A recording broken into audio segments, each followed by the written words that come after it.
hidden, forever on fire. ರಾಜ್ಯದಲ್ಲಿ ಜಾತಿ ಗಣತಿ ವರದಿಯನ್ನ ತಕ್ಷಣ ಜಾರಿಗೊಳಿಸಬೇಕು. ಅದರಿಂದ ಮುಂದೆ ಏನಾಗುತ್ತೋ ಆಮೇಲೆ ನೋಡ್ಕೊಳ್ಳೋಣ. ಸರ್ಕಾರ ಯಾಕೆ ಯೋಜನೆ ಮಾಡ್ತಿದೆ ಅನ್ನೋದು ಗೊತ್ತಿಲ್ಲ. ಅದರಿಂದ ಸರ್ಕಾರ ಹೋಗೋದಾದ್ರೆ ಹೋಗ್ಲಿ ಅಂತ ಹೇಳಿದ್ದಾರೆ. ಸರ್ಕಾರ ಪತನವಾದರೂ ಕೂಡ ಭಯ ಯಾಕೆ?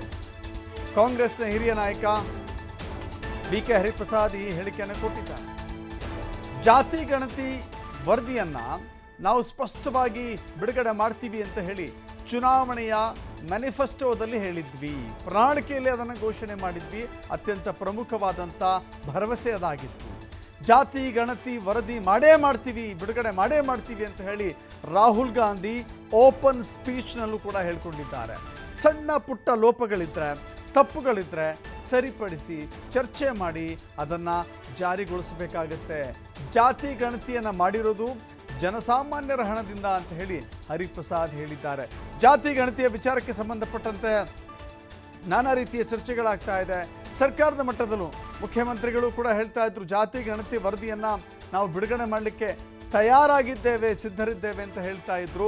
ಆ ವಿಚಾರವಾಗಿ ಕೆಲವಷ್ಟು ಊಹಾಪೋಹಗಳು ಕೂಡ ಇತ್ತು. ಬಿಡುಗಡೆ ಮಾಡಲ್ವಂತೆ, ಅಥವಾ ಬಿಡುಗಡೆ ಮಾಡಿದ್ರು ಕೂಡ ಕೆಲವಷ್ಟು ಬದಲಾವಣೆಗಳು ಮಾಡ್ತಾರಂತೆ, ಅಥವಾ ಜಾತಿ ಗಣತಿಯ ವರದಿ ಬಿಡುಗಡೆ ಆದರೆ ಕೆಲವಷ್ಟು ಸಮುದಾಯಗಳು ಸರ್ಕಾರದ ವಿರುದ್ಧ ನಿಲ್ಲುವಂಥ ಅತಿ ದೊಡ್ಡ ಶಕ್ತಿ ಪ್ರದರ್ಶನ ಮಾಡುವಂಥ ಅವಕಾಶಗಳಿದ್ದಾವೆ. ಸೊ ಹೀಗಾಗಿ ಅಂಥದಕ್ಕೆ ಅವಕಾಶ ಕೊಡಬಾರ್ದು ನಮ್ಮ ಕಾರಣಕ್ಕಾಗಿ ನೋಡಿ, ಪ್ರಮುಖವಾಗಿ ಅತ್ಯಂತ ಪ್ರಬಲವಾದಂಥ ಸಶಕ್ತವಾದಂಥ ಮೇಲ್ಜಾತಿ ಅಂತ ಕರೆಯಲ್ಪಡುವಂಥ ಕೆಲ ಸಮುದಾಯಗಳು ಇದರ ವಿರುದ್ಧ ನಿಲ್ಲಬಹುದು.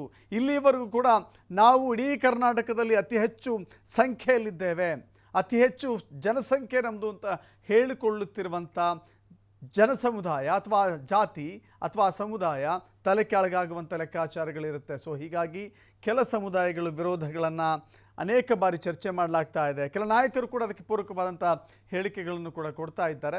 ಸೊ ಈ ಕಾರಣದಿಂದಾಗಿಯೇ ಜಾತಿ ಗಣತಿಯ ವರದಿ ಬಹಳ ದೊಡ್ಡ ಮಟ್ಟದಲ್ಲಿ ಚರ್ಚೆ ಆಗ್ತಿದೆ. ಬಿ.ಕೆ. ಹರಿಪ್ರಸಾದ್ ಈ ವಿಚಾರದಲ್ಲಿ ಹೇಳಿದ್ದಾರೆ, ಸರ್ಕಾರ ಹೋಗೋದಾದರೆ ಹೋಗಲಿ, ಯಾವ ಕಾರಣಕ್ಕೂ ಕೂಡ ಭಯ ಬೇಡ, ಬಿಡುಗಡೆ ಮಾಡಿ ಅಂತ ಹೇಳಿ ಇವತ್ತು ಮಾತನಾಡ್ತಾ ಆಗ್ರಹ ಮಾಡಿದ್ದಾರೆ. ಈಗ ಜಾತಿ ಜನಗಣತಿ ಮತ್ತು ಜನಗಣತಿ ಅನ್ನೋದನ್ನು ಕಾಂಗ್ರೆಸ್ ಪಕ್ಷದ ಅದು ಪ್ರಣಾಳಿಕೆಯಲ್ಲಿ ಬಹಳ ಪ್ರಮುಖವಾಗಿದ್ದಂಥದ್ದು. ಪ್ರಪಂಚ ಮೇಲೆ ಬಿದ್ದರೂ ಸಹ ಜಾತಿ ಗಣತಿಯನ್ನು ಮಾಡ್ತೀವಿ ಅಂತ ಹೇಳಿದ್ದಾರೆ. ಸರ್ಕಾರಕ್ಕೆ ಯಾಕೆ ಯೋಚನೆ ಮಾಡ್ತಾ ಇದ್ದಾರೆ ಅನ್ನೋದು ನನಗೆ ಗೊತ್ತಿಲ್ಲ. ಜಾತಿ ಗಣತಿನ ಮತ್ತು ಏನು ಜಾತಿ ಗಣತಿ ವರದಿ ಇದೆ ಅದನ್ನು ತತ್ಕ್ಷಣವೇ ಜಾರಿಗೆ ತರಬೇಕು. ಅದರಿಂದ ಏನಾಗುತ್ತೆ ಅನ್ನೋದು ಮುಂದೆ ನೋಡೋಣ. ವಿರೋಧ ಪ್ರಶ್ನೆ ಅಲ್ಲ. ಜಾತಿ ಗಣತಿಯಿಂದ ಎಲ್ಲರಿಗೂ ಸಹ ಒಳ್ಳೇದಾಗುತ್ತೆ, ಅವ್ರಿಗೂ ಸೇರಿ ಒಳ್ಳೇದಾಗುತ್ತೆ. ಸರ್ವತೋಮುಖ ಅಭಿವೃದ್ಧಿಗಾಗಿ ಜಾತಿ ಗಣತಿ ಬೇಕಾಗಿರೋದ್ರಿಂದ ಅದರಿಂದ ಸರ್ಕಾರ ಹೋಗುತ್ತೆ ಅಂದರೆ ಹೋಗಲಿ. ಅಲ್ಲಲ್ಲ, ಭಯ ಯಾಕೆ ಬೀಳಬೇಕಾಗಿದೆ? ಜಾತಿ ಗಣತಿ ಮಾಡೋದು ಸರ್ಕಾರದ ಜನಸಾಮಾನ್ಯರ ಹಣದಿಂದ ಜಾತಿ ಗಣತಿ ಮಾಡಿಸಿದ್ದೀವಿ, ಪಕ್ಷದ ಪ್ರಣಾಳಿಕೆನಲ್ಲಿದೆ.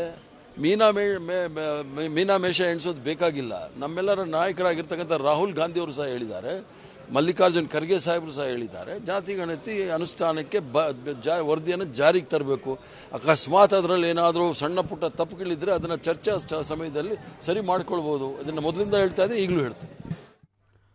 ಮತ್ತಷ್ಟು ಮಾಹಿತಿ ನಮ್ಮ ಪ್ರತಿನಿಧಿ ಎಲ್.ಎನ್. ಸ್ವಾಮಿ ನೀಡ್ತಾರೆ. ಸ್ವಾಮಿ, ಜಾತಿ ಗಣತಿಯ ವರದಿಯ ವಿಚಾರಕ್ಕೆ ಸಂಬಂಧಪಟ್ಟಂತೆ ಸ್ವಪಕ್ಷದಲ್ಲೂ ಕಾಂಗ್ರೆಸ್ನಲ್ಲೂ ಕೆಲ ಸಮುದಾಯದ ನಾಯಕರುಗಳು ಆಡ್ತಾ ಇರುವಂಥ ಮಾತಿನ ಧಾಟಿಯನ್ನು ಗಮನಿಸಬೇಕಾಗತ್ತೆ. ಜಾತಿ ಗಣತಿ ವರದಿ ಬಿಡುಗಡೆ ಮಾಡೋದು ಸಮಂಜಸವಲ್ಲ, ನೋಡಿ ಅಂತ ಹೇಳಿ ಪರೋಕ್ಷವಾಗಿ ಅದನ್ನು ಬಿಡುಗಡೆಗೆ ವಿರೋಧವನ್ನು ವ್ಯಕ್ತಪಡಿಸ್ತಾ ಇರುವಂಥ ಒಂದು ಗುಂಪು. ಇನ್ನೊಂದು ಕಡೆ ಇಲ್ಲ, ಜಾತಿ ಗಣತಿ ವರದಿ ನಾವು ಬಿಡುಗಡೆ ಮಾಡಲೇಬೇಕು, ಪ್ರಣಾಳಿಕೆಯಲ್ಲೂ ಕೂಡ ಹೇಳಿದ್ವಿ. ಸೊ ರಾಹುಲ್ ಗಾಂಧಿಯವರು ಕೂಡ ಹೇಳಿದರು ಬಿಡುಗಡೆ ಆಗಬೇಕು ಅಂತ ಹೇಳಿ. ಈ ಗೊಂದಲಕ್ಕೆ ಒಂದು ರೀತಿ ಮುಕ್ತಿ ಯಾವಾಗ ಅಂತ ಅನಿಸುತ್ತೆ. ಜೊತೆಗೆ ಇದು ಸರ್ಕಾರದ ಕ್ಯಾಬಿನೆಟ್ನಲ್ಲಿ ಇಡಬೇಕು, ಆಮೇಲೆ ಚರ್ಚೆ ಮಾಡಬೇಕು, ಲೋಪದೋಷಗಳನ್ನು ಸರಿಪಡಿಸಬೇಕು ಅಂದರೆ ಇದು ಇವತ್ತು ನಾಳೆ ಆಗುವಂಥ ಕೆಲಸ ಅಲ್ಲ ಅಂತ ಕಾಣಿಸುತ್ತೆ.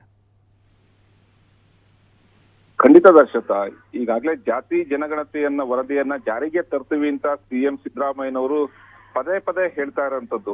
ಅಂದ್ರೆ ಯಾವುದೇ ತೊಂದರೆಗಳಿದ್ರು ಕೂಡ ನಾನು ಜಾತಿ ಜನಗಣತಿಯನ್ನ ತರ್ತೀನಿ ಎಂಬ ಹೇಳಿಕೆಯನ್ನ ಪದೇ ಕೊಡ್ತಾ ಇರೋದು ಒಂದು ಕಡೆ ಆದ್ರೆ, ಮತ್ತೊಂದು ಕಡೆ ಪಕ್ಷದ ನಾಯಕರೇ ಅಂದ್ರೆ ಕೆಲ ಲಿಂಗಾಯತ ಹಾಗೂ ಒಕ್ಕಲಿಗ ನಾಯಕರು ಸೇರಿದಂತೆ ಹಲವು ನಾಯಕರು ಜಾತಿ ಜನಗಣತಿಯನ್ನ ಜಾರಿ ಮಾಡೋದಕ್ಕೆ ಸಾಕಷ್ಟು ವಿರೋಧಗಳನ್ನೇ ವ್ಯಕ್ತಪಡಿಸ್ತಾ ಇದ್ದಾರೆ. ಜೊತೆಗೆ ಪರೋಕ್ಷವಾಗಿ ಒಂದ್ ರೀತಿಯ ಎಚ್ಚರಿಕೆಯನ್ನು ಕೊಡ್ತಾ ಇದ್ದಾರೆ ಎಂಬ ಚರ್ಚೆ ಕೂಡ ಈಗ ರಾಜಕೀಯ ವಲಯದಲ್ಲಿ ಶುರುವಾಗಿರುವಂತದ್ದು. ಅಂದ್ರೆ ಒಂದು ಕಡೆ ಕೆ ಸುರೇಶ್ ಮಾಜಿ ಸಂಸದ ಆದಂತಹ ಕೆ ಸುರೇಶ್ ಕೂಡ ಮೊನ್ನೆ ತಾನೇ ಹೇಳಿಕೆಯನ್ನ ಕೊಟ್ಟಿದ್ರು. ಅಂದ್ರೆ ಸಿಎಂ ಅವರು ಜಾತಿ ಜನಗಣತಿಯನ್ನ ಜಾರಿಗೆ ತರಬೇಕಾದ್ರೆ ಎಚ್ಚರಿಕೆಯ ಹೆಜ್ಜೆ ನೀಡಬೇಕು ಎಂಬ ಹೇಳಿಕೆಯನ್ನು ಕೊಟ್ಟಿದ್ದು ಸಾಕಷ್ಟು ಚರ್ಚೆಗೆ ಕಾರಣವಾಗಿತ್ತು. ಅದರ ಜೊತೆಗೆ ಈ ಹಿಂದೆ ಕೂಡ ಅಂದ್ರೆ ಜಾತಿ ಜನಗಣತಿ ವರದಿಗೆ ಸಂಬಂಧಪಟ್ಟಂತೆ ಪ್ರಸ್ತಾಪ ಶುರುವಾದಂತ ಸಂದರ್ಭದಲ್ಲಿ ಕೂಡ ಅವರದೇ ಪಕ್ಷದ ಅಂದ್ರೆ ಕಾಂಗ್ರೆಸ್ ಪಕ್ಷದ ಹಿರಿಯ ನಾಯಕರಾದಂತಹ ಶಾಮನೂರ್ ಶಿವಶಂಕರಪ್ಪನವರು ಕೂಡ ಸಾಕಷ್ಟು ವಿರೋಧವನ್ನ ವ್ಯಕ್ತಪಡಿಸಿದ್ರು. ಹಾಗೆ ಕೆಲವು ಲಿಂಗಾಯತ ಒಕ್ಕಲಿಗ ನಾಯಕರು ಕೂಡ ಈ ಜಾತಿ ಜನಗಣತಿ ವರದಿಯನ್ನ ಇನ್ನಷ್ಟು ಬಾರಿ ವಿಶ್ಲೇಷಣೆ ಮಾಡಿ ಕೆಲ ತಾಂತ್ರಿಕ ಸಮಸ್ಯೆಗಳೇನಾದ್ರೂ ಇದ್ರೆ ಅಂದ್ರೆ ತಾಂತ್ರಿಕ ವರದಿಗೆ ಸಂಬಂಧಪಟ್ಟಂತೆ ಇನ್ನಷ್ಟು ಸಿಎಂ ಅವರು ಸಮಯವನ್ನ ತೆಗೆದುಕೊಳ್ಬೇಕು ಎಂಬ ಮನವಿಯನ್ನು ಕೂಡ ಕೊಟ್ಟಿದ್ರು. ಸಾಕಷ್ಟು ಚರ್ಚೆಗಳು ಕೂಡ ಆಗಿತ್ತು. ಇದರ ಬೆನ್ನಲ್ಲೇ ಜಾತಿ ಜನಗಣತಿಯನ್ನ ರಾಜ್ಯದಲ್ಲಿ ಜಾರಿಗೆ ತರಬೇಕಾ ಬೇಡವಾ ಎಂಬ ಚರ್ಚೆಗಳು ಸಾಕಷ್ಟು ತಿರುವುಗಳನ್ನ ಪಡ್ಕೊಳ್ತಾ ಇರುವಂತದ್ದು.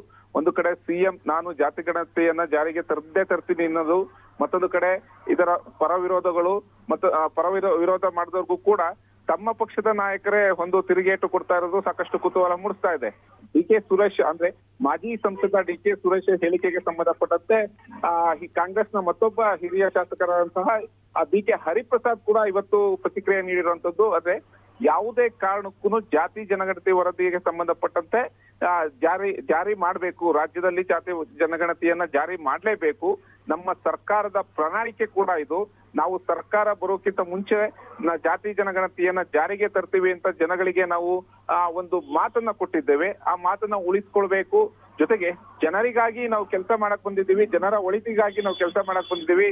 ಹಾಗಾಗಿ ಈ ವರದಿಯನ್ನ ನಾವು ಜಾರಿಗೆ ತರಬೇಕು. ಕೆ ಸುರೇಶ್ ಅವರು ಈ ನಮ್ಮ ಚುನಾವಣೆ ಪ್ರಣಾಳಿಕೆಯನ್ನ ಒಂದು ಬಾರಿ ಓದ್ಕೊಳ್ಳಿ, ಆಗ ಗೊತ್ತಾಗುತ್ತೆ ನಮ್ಮ ಪಕ್ಷದ ಪ್ರಣಾಳಿಕೆ ಏನು, ನಮ್ಮ ಪಕ್ಷದ ಪ್ರಾಮುಖ್ಯತೆ ಏನು ಅಂತ ಹೇಳ್ಬಿಟ್ಟು ಗೊತ್ತಾಗುತ್ತೆ. ಈಗ ಈ ರೀತಿಯೆಲ್ಲ ಪ್ರತಿಕ್ರಿಯೆ ಯಾವ ರೀತಿ ಕೊಟ್ಟಿದ್ದಾರೆ ಅನ್ನೋದು ಕೂಡ ನನಗೆ ಗೊತ್ತಿಲ್ಲ. ನಮ್ಮ ಹಿರಿಯ ನಾಯಕರು ಕೂಡ ಅಂದ್ರೆ ಹಿರಿಯ ಹೈಕಮಾಂಡ್ ನಾಯಕರು ಕೂಡ ಜಾತಿ ಜನಗಣತಿಗೆ ಸಂಬಂಧಪಟ್ಟಂತೆ ಒಲವು ತೋರ್ತಾ ಇದ್ದಾರೆ. ಅದರಲ್ಲೂ ವಿಶೇಷವಾಗಿ ರಾಹುಲ್ ಗಾಂಧಿ ಅವರು ಕೂಡ ನಾವು ಜಾತಿ ಜನಗಣತಿ ವರದಿಯನ್ನ ಜಾರಿಗೆ ತರಬೇಕು ಎಂಬ ಸಂದೇಶವನ್ನ ಈಗಾಗಲೇ ಪದೇ ಹೇಳ್ತಾ ಇದ್ದಾರೆ. ಹೀಗಿರುವಾಗ ಆ ವರದಿಯನ್ನ ಯಾಕೆ ಜಾರಿಗೆ ತರ್ತಾ ಇಲ್ಲ? ಸರ್ಕಾರ ಪತನವಾದ್ರೂ ಪರವಾಗಿಲ್ಲ, ಸರ್ಕಾರಕ್ಕೆ ತೊಂದರೆ ಆದ್ರೂ ಪರವಾಗಿಲ್ಲ, ಜಾತಿ ಜನಗಣತಿ ವರದಿಯನ್ನ ಜಾರಿಗೆ ತರಲೇಬೇಕು ಎಂಬ ಒತ್ತಡವನ್ನು ಕೂಡ ಹರಿಪ್ರಸಾದ್ ಹಾಕಿರುವಂತದ್ದು. ದಶರಥ್. ಎಸ್, ಥ್ಯಾಂಕ್ ಯು ಸ್ವಾಮಿ ನಿಮ್ಮೆಲ್ಲ ಮಾಹಿತಿಗೆ.